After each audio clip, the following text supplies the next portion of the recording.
안녕하십니까. 보건복지부 제2차관 박민수입니다. 5월 24일 의사집단행동 중앙재난안전대책본부 브리핑을 시작하겠습니다. 먼저 비상진료 운영 상황에 대해 말씀드리겠습니다. 전공의 집단행동 14주차인 5월 넷째 주는 상급 종합병원과 종합병원 전체 입원 환자가 전주 대비 증가하였습니다. 5월 23일 상급 종합병원의 입원 환자는 전주 대비 11% 증가한 25,252명으로 평시의 76% 수준입니다. 전체 종합병원의 입원 환자는 93,763명으로 전주 대비 6% 증가했으며 평시의 98% 수준입니다. 상급 종합병원과 종합병원의 중환자실 입원 환자도 전주에 비해 증가하였습니다. 5월 23일 상급 종합병원 중환자실 입원 환자는 전주 대비 3% 증가한 2,912명으로 평시의 88% 수준입니다. 전체 종합병원의 중환자실 입원 환자 수는 전주 대비 1% 증가한 7,087명으로 평시의 96% 수준입니다. 병상 축소 없이 운영되는 응급실은 전체 408개소 중 96%인 390개소입니다. 최근 권역 지역응급의료센터와 지역응급의료기관의 내원 환자가 증가하여 응급실 과부하가 우려되고 있습니다. 5월 21일과 22일은 전주 대비 감소했지만 정부는 응급의료 대응에 차질이 없도록 중증도별 내원 환자 변화를 지속 예의주시하고 있습니다. 5월 22일 케이타스 1내지의 중증 응급 환자는 전주 대비 10.1% 감소한 1,263명으로 평시의 86% 수준입니다. 중등증 환자는 전주 대비 6% 감소한 7,937명으로 평시의 98% 수준입니다. 경증 환자는 전주 대비 1.2% 감소한 7,107명으로 평시의 86% 수준입니다. 촌각을 다투는 중증응급 환자의 생명을 지키기 위해 본인의 일상도 내려놓고 환자 진료에 헌신하고 계시는 의사, 간호사 등 의료진 여러분께 깊은 감사의 말씀을 드립니다. 정부는 현장 의료진이 지치지 않고 근무하실 수 있도록 필요한 지원을 지속해 나가겠습니다. 국민 여러분께서도 다소 불편하시더라도 중증 응급 환자 중심의 비상진료 체계에 적극적인 협조를 부탁드립니다. 정부가 지난 2월 23일부터 비대면 진료를 전면 허용한 지 3개월이 지났습니다. 정부는 전공의 이탈이 심한 상급 종합병원은 중증 응급 환자 진료에 역량을 집중하고 중등증 이하 환자는 지역의 2차 병원급에서 경증 외래 환자는 의원급에서 각각 진료하는 것을 원칙으로 비상진료 체계를 운영하고 있습니다.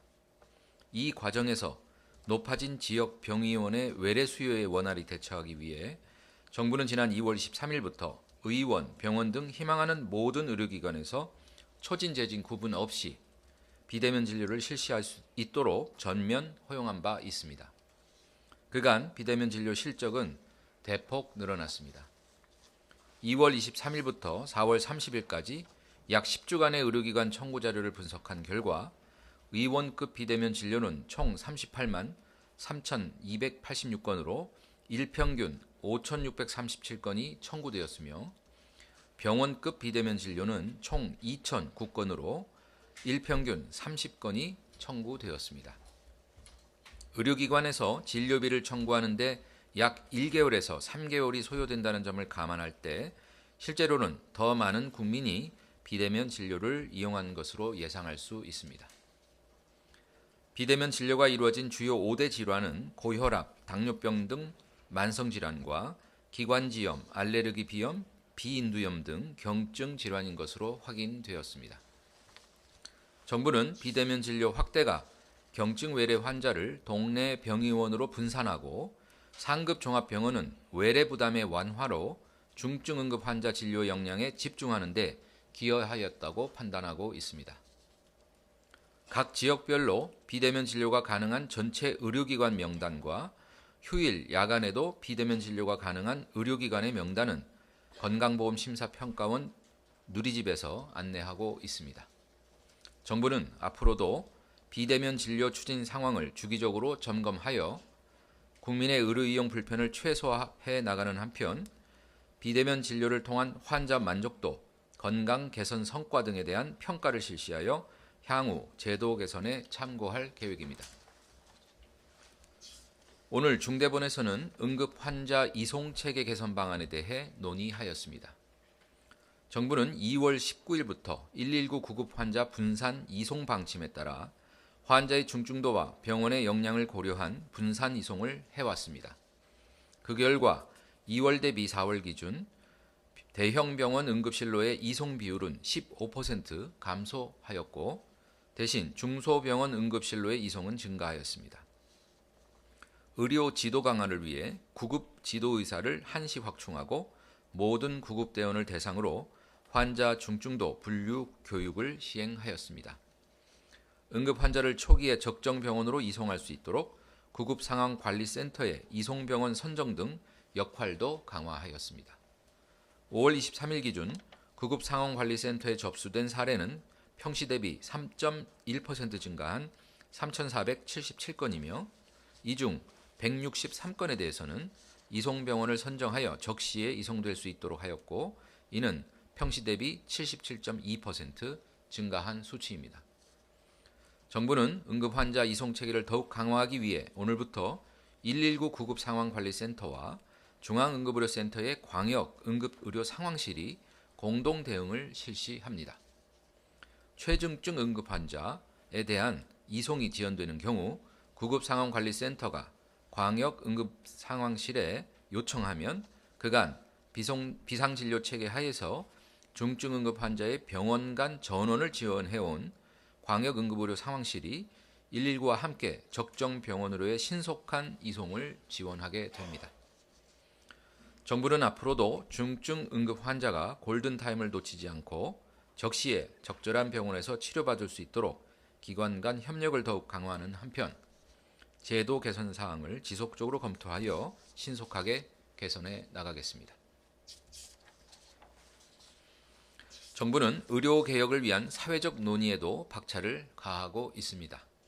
지난주에는 의료개혁특별위원회 산하 4개 전문위원회 중에 의료사고안전망 전문위원회와 전달체계 지역의료 전문위원회를 각각 개최하였으며 어제는 필수의료 공정보상 전문위원회를 개최해 필수의료 수가 개선 로드맵 수립을 위한 우선순위 등에 대해 논의하였습니다. 또한 현행 행위별 수가 제도가 의료기관이 진료량에 치중한 의료 공급을 하도록 유인함으로써 의료 전달 체계 왜곡을 초래했다는 문제를 공유하며 의료기관이 종별 기능에 적합한 진료를 할 수 있도록 유도하는 보상체계 개편 방안을 논의하였습니다. 정부는 앞으로 필수의료 공정보상 전문위원회 운영을 통해 중증 필수의료 분야 보상에 대한 공정성 제고와 함께 보다 근본적인 지불제도의 개편과 실손보험 개선, 비급여 관리 방안 등에 대해서도 집중적으로 논의해 나갈 계획입니다. 오늘은 의료인력 전문위원회를 개최하여 전공의 근로시간 단축 등 전공의 수련체계의 구체적인 혁신 방안을 논의할 계획입니다. 오늘 회의를 마치면 의료개혁 특위 산하 4개 전문위원회의 1차 회의가 모두 마무리됩니다. 정부는 분야별 개혁 과제를 속도감 있게 구체화해 나가기 위해 각 전문위원회는 격주 개최를 원칙으로 보다 집중적인 검토를 위해 필요한 경우 수시 논의할 예정입니다. 다음 주부터 전문위원회 2차 회의를 진행합니다. 다음 주 화요일에는 전달체계 지역의료 전문위원회, 다음 주 목요일에는 의료사고안전망 전문위원회를 각각 개최합니다. 의료개혁 특위와 산하 전문위원회에서는 의료 현장의 생생한 경험을 전달해 주실 수 있는 의료인과 전문가분들이 이미 많이 계시지만 여전히 의협과 전공의 추천위원 자리는 비워두고 있습니다. 의협과 전공의도 조속한 시일 내에 특위에 참석하여 대한민국 의료개혁을 위한 건설적 의견을 제시해 주시기를 다시 한번 당부드립니다. 전공의 여러분께 말씀드립니다. 근무지로 조속히 복귀하시기 바랍니다. 그것이 문제를 해결하는 시작점입니다. 근무지 이탈 상황 장기화로 현장 의료진들은 지쳐가고 있으며 환자들과 그 가족의 불안감은 커지고 있습니다. 개인적으로도 경제적 어려움에 부딪힌 전공의들이 많이 있다고 알고 있습니다. 근무지 복귀가 늦어질수록 향후 진로 과정에서의 불이익도 우려되는 상황입니다. 정부는 전공의 여러분들에게 질 높은 교육을 제공하는 한편 필수 의료에 대한 자긍심을 갖고 일할 수 있는 여건을 조성해 나가겠습니다. 전공의 연속 근무 시간 단축 시범 사업을 다음 주부터 본격 실시하며 근로시간을 단계적으로 단축하는 방안에 대해서도 논의를 진행하고 있습니다. 상급 종합병원이 중증 환자 진료에 집중하고 전문의 중심으로 운영하며 전공의를 단순히 근로자로 대우하는 것이 아니라 훌륭한 전문의로 키워낼 수 있도록 교육에 집중하는 전문의 중심 병원으로의 전환도 속도를 내고 있습니다. 정부는 의료 현장이 이전의 모습으로 회귀하지 않고 전공의 여러분들이 수련생으로서 합당한 대우를 받을 수 있도록 필요한 지원을 아끼지 않을 것입니다. 주저하지 말고 정부를 믿고 근무지로 조속히 복귀하여 주시기 바랍니다. 의사 여러분께 말씀드립니다. 대부분의 의사 여러분은 지금 이 시간에도 환자의 곁을 묵묵히 지키고 계시며 중증 응급 환자 진료에 차질이 없도록 과중한 업무도 마다하지 않고 계십니다. 정부는 환자의 곁을 지키며 대한민국 의료가 나아갈 길을 고민하시는 의사 여러분들과 머리를 맞대고 대화하기를 원하고 있습니다. 지난 수요일 의협은 정부와의 대화가 가능하다고 했지만 의료개혁 특위와 전문위원회 등 대화의 자리에는 아직 나오지 않고 있습니다. 일부 의대 교수는 일주 집단휴진을 논의하고 정부의 자문 등에 일체 응하지 않겠다는 입장도 제시한 바가 있습니다. 이는 환자의 곁을 지키고 있는 대부분의 의사들의 생각과는 다른 입장이라고 생각합니다. 환자의 생명과 건강을 지키고 지역 필수 의료를 살리며 의료 시스템을 근본적으로 개혁해야 한다는 목표와 방향은 정부와 의료계가 다르지 않습니다. 조건과 형식에 구애받지 않고 대화의 자리로 나와 함께 논의해 나갈 것을 다시 한번 촉구드립니다. 국민 여러분께 말씀드립니다. 전공의 근무지 이탈이 장기화되면서 많은 환자와 그 가족들의 고통이 지속되고 있는 지금의 상황을 정부는 매우 안타깝고 무겁게 받아들이고 있습니다. 정부는 현장 진료 공백이 최소화될 수 있도록 비상진료 체계를 더욱 강화하는 한편 지금의 상황을 조속히 수습할 수 있도록 최선의 노력을 다하겠습니다.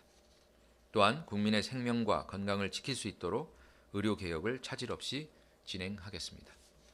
그간의 국민 여러분의 인내가 헛되지 않도록 비상진료 체계에서 얻어진 경험을 토대로 대한민국 의료 체계가 바람직한 방향으로 나아갈 수 있도록 최선을 다하겠습니다. 오직 국민만 바라보며 의료개혁을 완수하는 데 혼신의 힘을 다하겠습니다. 감사합니다.